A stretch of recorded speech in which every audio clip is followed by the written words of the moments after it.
Greetings, my name is Mantra, and today we're going to be learning about the Emu War. Now, I've heard things about this, and we're about to have it oversimplified. Just what I did there. It's the name of the channel. Let's get into it. Is Australia. For the man who imagines being strangled by a tarantula while a kangaroo breaks his kneecaps and thinks, yes please. For the man who pictures himself being eaten by a snake in the burning outback while eating a Vegemite sandwich and thinks, Apparently, Australians genuinely like Vegemite. What even is Vegemite? It's apparently terrible. Yeast? Yeah. Thanks. Yes, no, thank you. Please. And that man was Governor Arthur Phillip, who landed in Eastern Australia in 1788, presumably saw a dingo being eaten by a crocodile, being eaten by a death adder, being eaten by a koala, being eaten by Mel Gibson, and thought to himself, yes. Good. Now I know what you're thinking, but oversimplified, the British didn't discover Australia, the Vikings did. And you'd be wrong. I'm not sure why you'd think that.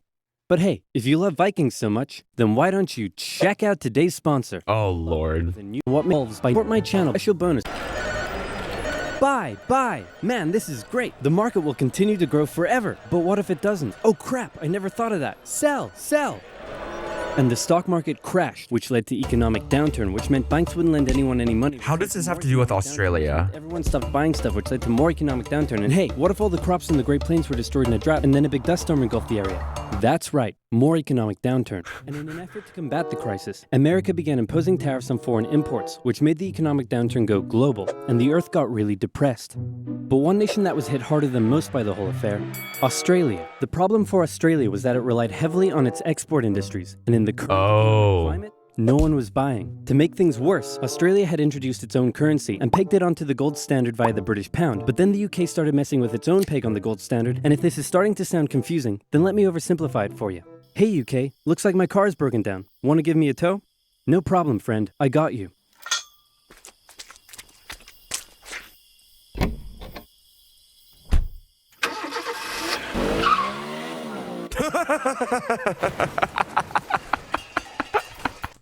That oversimplifies it a lot. More economic downturn. The point I'm trying to make is things weren't good, and in particular, it was Australia's farmers that were suffering most. After the First World War, Australia had given returning veterans land for farming, but with the current economic crisis, the farmers just weren't making enough money, and many left to go find work in the cities. But for those who remained, things were about to get even worse. Before we get into that, it's time for some cultural exchange. My national bird is the bald eagle. It's a strong patriotic symbol of America and a deeply valued and protected species. My national bird is the peafowl. It's a beautiful creature whose vivid Is that not a India. peacock? So we list it as a protected species. What's My the national bird peafowl? is the emu, and it's a pest. Also bloody delicious. Emus, 6 feet tall, 90 to 120 pounds, and able to Damn. run at speeds up to 40 miles per hour, usually Damn. return to the coast after their breeding season. But suddenly they found Western Australia full of lush, wet farmland. Oh my, look at all this delicious wheat that just so happens to be growing here in large quantities. Hey guys, get a load of this. You know, oh my, look at all this delicious wheat that just so happens to be growing here in large quantities. Oh yeah, that's really good. Oh yeah, every day. Hey, who left this big hole in the fence? Guys, get a load of this. Oh wow. Oh, bruh. That's what I am. I'm a rabbit. Do rabbits even eat wheat? What a lovely morning for some farming. What? Those damned emus, they have it in for me. They're bullies. They're nothing but bullies. Calm down, Bruce. They're just animals. It's not personal. Hey, Farmer Bruce, where did you find that hat? The toilet? Yes. 20,000 emus cost the already struggling farmers millions more pounds in lost crops and damages. What the The fuck? situation couldn't continue like this. Something had to be done. So in Kill 1932, all farmers turned to the government for emus. help. You'd think they'd go to the Minister of Agriculture, but these farmers said no. This is a job for the military. So they went to George Pierce, the Minister of Defense. That's right. Australia was to go to war with the emus. But not everyone was happy with the idea. This is barbaric. We can't go slaughtering thousands of our own national bird. Oh, come on, guys. The machine guns will make it quick and painless. Machine guns? Using machine guns? This is animal cruelty. Look, I know it's unusual, but it's not like we're poachers turning the birds into feather hats. Think of the benefits. It'll be good target practice for our boys. The government can show it took action. Plus, I can get myself a nice new feather hat. Did I say feather hat? I meant I want to gather chat with you about getting you all some nice new feather hats. Did I say feather hats? I meant I want to wage terror at these emus and turn them all into feather hats. Damn it! Of course, Pierce first made the farmers sign an agreement saying that they would pay for the whole thing and that Pierce wouldn't take any of the blame if the operation, that was clearly very stupid, turned out to indeed be stupid. And the operation went ahead. Major GPW Meredith. You know, I don't think it's that stupid. I really don't think it's that stupid. You can kill all of the emus with machine guns. It's the simplest solution. And oftentimes, when we overcomplicate, we can fuck shit up on the way. The more moving parts, right? The more moving parts there are, the more points of failure, right?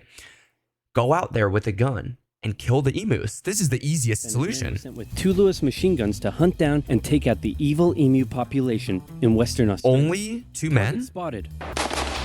Well, was it an emu? No, sir. It's an emo. Damn it, Jones. Learn your vowels. What the fuck? I'm sorry. Okay, it looks like the humans are coming for us. But check this out. I've come up with an amazing plan. See if you can follow. It looks like the humans are coming for us. But check this out. I've come up with an amazing plan. See if you can follow me here, okay? When they approach, we run away. Sir, you're a genius. Pierce sent the camera crew along with the machine gunners to capture some good old propaganda for the government, and the first battle took place in November at Campion. The men spotted a mob of emus from a distance, so they set up their guns and opened fire. The emus split up into smaller groups and ran in every direction. The men were only able to kill what they called a number of birds, but the vast majority a number. Cut. Surprisingly, many of the emus were able to take multiple bullets, but still run at full speed to safety, causing Meredith to compare them to tanks, saying if we had a military division with the bullet-carrying capacity of these birds, it would face any army in the world. Okay, we need to get closer. I think you just need to bomb the fucking No, birds. you idiots, not to me, to the emus. Oh, sorry. No. What? I like it. So next, they tried sneaking up on a large number of emus near a local dam and firing at short range. Maybe the men were just unlucky, but my professional opinion says the emus were magic, because both guns jammed after just 12 emus were killed, and once again, the rest got away. Cut! The men were feeling a little humiliated after losing to a pack of discount ostriches, so they decided to move further south, where the emus were said to be tamer. And this time, they had a new strategy. Okay, Jones, here's the plan. You mount the machine gun in the back. This is a great plan. You shoot. Got it? Got it.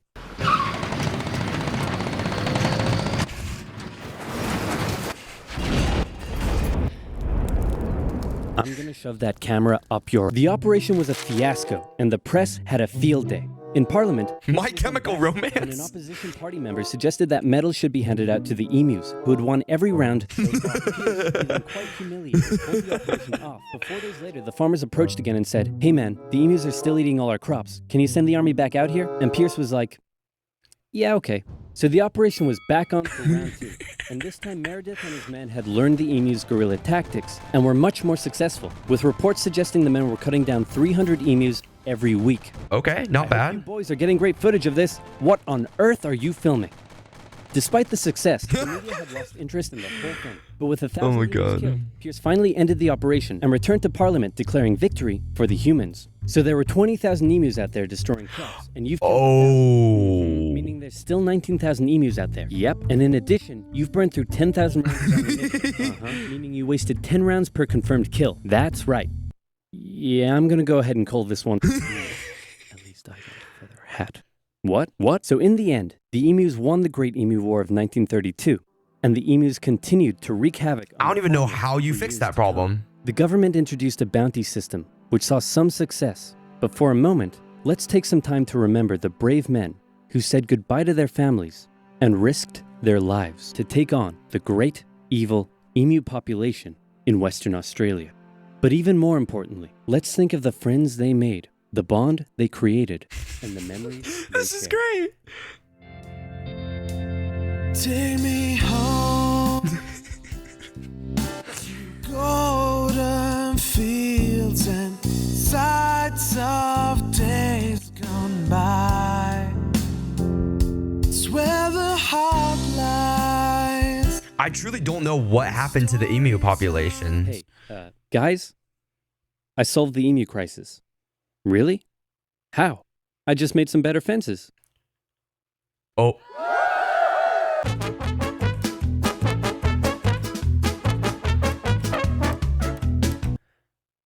Is that literally how they solved it? Is that genuinely how they solved it?